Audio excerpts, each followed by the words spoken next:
नमस्कार, मैं हूं ब्रजेंद्र मिश्रा। आप देख रहे हैं न्यूज ट्रैप ऑनलाइन।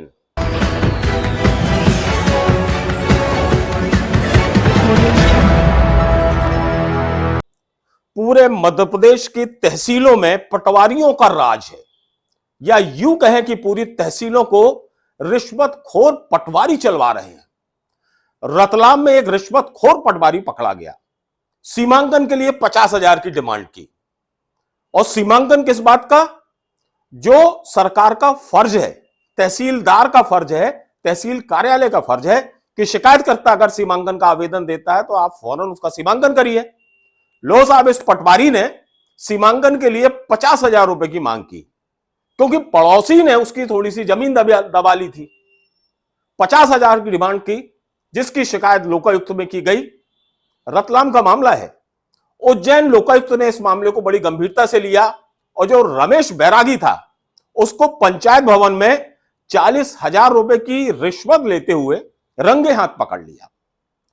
सुनिए लोकायुक्त के अधिकारी क्या बता रहे हैं। ग्राम पंचायत के निवासी हैं गोपाल उपाध्याय। इन्होंने आवेदन प्रस्तुत किया था हमारे प्रभारी एसपी राजेश पाठक साहब को उज्जैन में उपस्थित होकर 2 दिसंबर को कि मेरी भूमि का सीमांकन जो हुआ तो पड़ोसी कमलेश व्यास है, मेरी कुछ भूमि उनके क्षेत्र में बताई थी, जिसके लिए मेरे आवेदन पर कमेटी गठित हुई थी।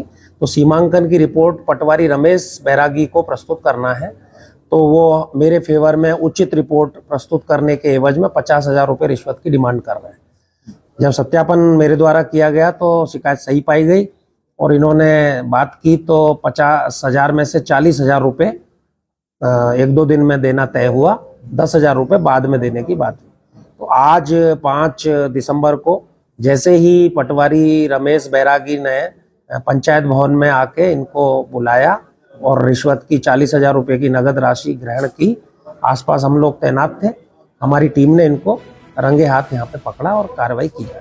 शिकायत करता है गोपाल उपाध्याय। वो सीमांकन के लिए बहुत परेशान था। उसको ये पटवारी पैसों के लिए बार बार चक्कर लगवा रहा था। अब चूंकि पड़ोसी ने जमीन दबा ली थी, इसलिए उसको सीमांकन की बहुत जरूरत थी। पटवारी ने सोचा कि यह मौका है पैसा कमाने का। उसने डिमांड कर दी कि साहब पैसा दो तभी हम सीमांकन करेंगे। शिकायतकर्ता ने अपनी पूरी व्यथा विस्तार से बताई, सुनिए। गोपाल उपाध्याय। गोपाल जी, क्या शिकायत की थी और क्यों मांग रहे थे पटवारी आपसे 50,000 की रिश्वत? सीमांकन पहले हो चुका था मेरा, उसके लिए कब्जा कार्रवाई चल रही थी, तो वापस दल गठित करवाया सामने वाले ने, कमलेश व्यास ने। दल गठित हुआ, दल गठित के बाद वापस सीमांकन हुआ, तो सीमांकन में 1/4 हिस्सा वापस उधर चला गया कमलेश व्यास को। फायदा भी पहुंचा दिया। उसके बाद मुझे बोले कि तेरा फायदा कर दिया है और सीमांकन सही हो गया, कब्जा भी दिलवा देंगे हाथों हाथ, और पेमेंट सर को भी देना है तो आप दे देना। अमित कुमार जाटव सर है, बोले कि सब काम अपना हो गया है, पैसे दे देना। तो मैं ठीक है सर। तो 2-4 बार इन्होंने रेगुलर डिमांड करी, तो उसके बाद मैंने लोकायुक्त में शिकायत करी। बहरहाल ये तो एक रतलाम जिले का मामला है जहां ये रिश्वतखोर पटवारी पकड़ा गया।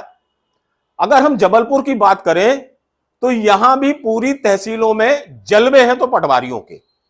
और आप तो देख रहे हैं यहां पे एक के बाद एक जिस तरह के घपले घोटाले उजागर हो रहे हैं, उसने पूरे प्रशासनिक तंत्र पर, सरकारी व्यवस्थाओं पर एक बहुत बड़ा क्वेश्चन मार्क लगा दिया है। पटवारी बाबू और कंप्यूटर ऑपरेटर मिलकर गजब का खेल खेल रहे हैं। तहसीलदार बैठे रहते हैं और ये काम डाल देते हैं। रैंगवा का मामला आपको मालूम है, तहसीलदार धुर्वे जेल में है आज भी, लेकिन जो पटवारी है पीपरे, जो मास्टरमाइंड था इस खेल का, वो आज भी फरार है। वो दीपा दुबे जिसके नाम पर फर्जी वसीयत से वो प्रॉपर्टी, करोड़ों की प्रॉपर्टी बेच दी गई, वो भी फरार है। सिर्फ पकड़ा गया है तो तहसीलदार धुर्वे। वो बड़ा लेन देन हुआ इस मामले में। वो तो कलेक्टर जबलपुर की त्वरित कार्यवाही थी कि उनके आदेश पर तत्काल एफआईआर हुई और तहसीलदार धुर्वे को अरेस्ट कर लिया गया।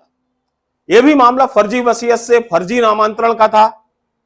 किसी की खाली पड़ी जमीन को उन्होंने एक फर्जी वसीयत से मालिक बनवा दिया और फिर वो जैसे वो बुजुर्ग खत्म हुए, दीपा दुबे के नाम पर वो जमीन आ गई, वो फटाक से बिक गई। बिल्डर हर्ष पटेल ने नगद रकम देकर वो प्रॉपर्टी खरीद ली। ये ब्यौरा हम अपने पिछले एपिसोड में आपको बता चुके हैं। पाटन पटवारी की मिलीभगत से आरसी कॉम्प्लेक्स में जो नामांतरण हुए वो भी आपने देखे हैं। जो दमोह नाका चिरिताल मेन रोड पर आरसी कॉम्प्लेक्स है, उसके नामांतरण 30 से 35 साल से नहीं हो रहे थे, क्योंकि वो टोटल इलीगल थे। जमीन किसी और की थी और बिल्डर अग्रवाल कलर लैब वाले जो आरसी अग्रवाल हैं, इन्होंने वहां बड़ी भारी रेसिडेंशियल और कमर्शियल बिल्डिंग इलीगल अवैध रूप से तान दी और बेच दी। अब चूंकि नामांतरण नहीं हो रहे थे, तो उस पटवारी ने, जो पाटन का पटवारी है, पूरे सेटिंग का एक जाल बुना और लोगों ने यह बताया कि बड़ा लेन देन हुआ इसमें, और धड़ाधड़ एक रात में 35 नामांतरण तहसीलदार दीपक पटेल ने कर दिए।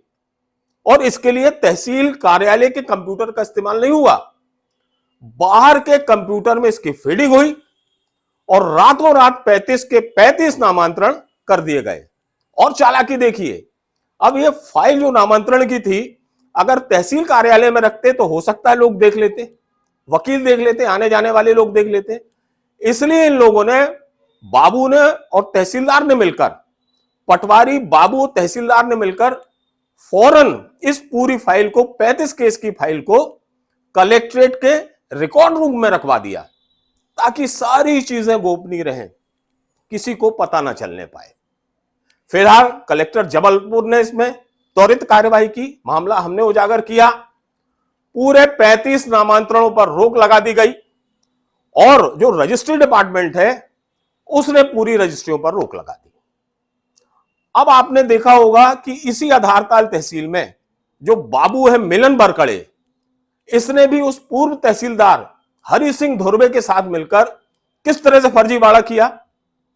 नागपुर के एक डॉक्टर ने फर्जी वसीयत बना ली जबलपुर के बीपी खन्ना के नाम पर, और वो बीपी खन्ना इलाज के लिए नागपुर गए थे, फर्जी वसीयत बना के और यहां नामांतरण करा लिया।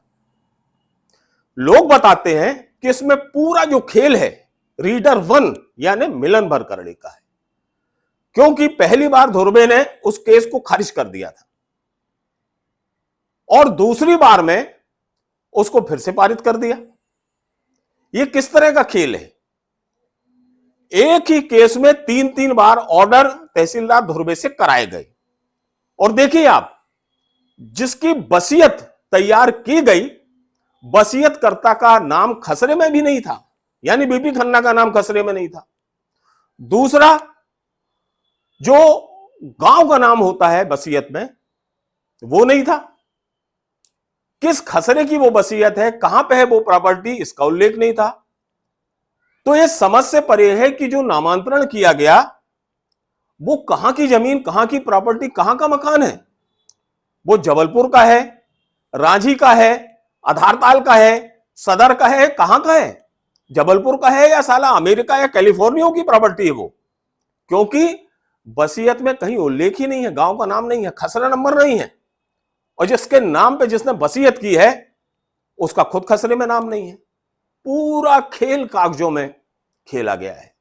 यह मामला भी कलेक्टर जबलपुर के संज्ञान में आ चुका है और उन्होंने इसकी गंभीर जांच के आदेश दे दिए हैं। जो एसडीएम आधारताल है शिवाली सिंह, वो इस पूरे मामले की जांच कर रही हैं। उन्होंने तत्काल, न्यूज ट्रैप ने जब सवाल पूछे तो उन्होंने तत्काल फाइल ढूंढवाई, तो पता चला कि आधारताल तहसील कार्यालय में वो फाइल नहीं है, वो फाइल कलेक्ट्रेट के रिकॉर्ड रूम में है। मतलब जैसा होता आया है, जो भी गलत काम होते हैं, अवैध काम होते हैं, इलीगल काम किए जाते हैं राजस्व के, उसमें वो फाइल तहसील कार्यालय में न रखकर सीधे कलेक्ट्रेट कार्यालय के रिकॉर्ड रूम भेज दी जाती है, ताकि लुका छुपी का खेल चलता रहे, कोई फाइल देखने ना पाए। फिलहाल वो फाइल ढूंढ ली गई है और उसके तथ्यों की जांच की जा रही है, उसकी वसीयत जांची जा रही है, गांव और खसरे का नंबर भी देखा जा रहा है। और एसडीएम शिवाली सिंह का कहना है कि कलेक्टर के आदेश पर जो भी विधि सम्मत कार्यवाही होगी वो निश्चित तौर पर की जाएगी। ये निश्चित तौर पर ये बहुत बड़ा घालमेल है और बहुत बड़ा घपला है, जिसके आरोपी, जिसके दोषी किसी भी हालत में नहीं बच पाएंगे।